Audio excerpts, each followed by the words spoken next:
বিসমিল্লাহির রহমানির রহিম। মাশাআল্লাহ মাশাআল্লাহ, দেখেন আজকে খাবার নিয়ে আসছি আবার খেপসা।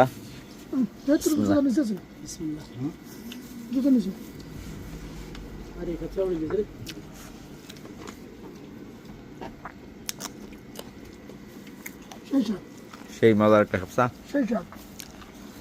একমাত্র বেলাল ভাইয়ের জন্য বাস।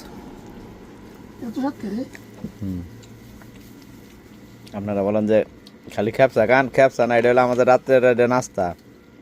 সন্ধ্যা টাইমে 10টার দিকে 8টার দিকে এটা যে আমাদের খেপসা একটা নাস্তা খাওয়া, আর পর রাত্রে হইলো 2টার দিকে আবার রাত্রের খাবার হইলো 2টার দিকে। এটা হইলো প্রবাসীর খাবার।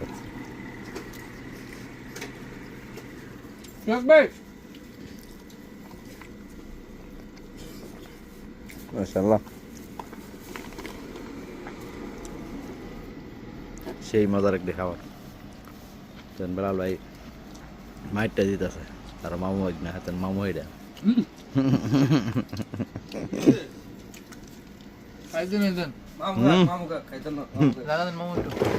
কি আবার মুখে দিয়ে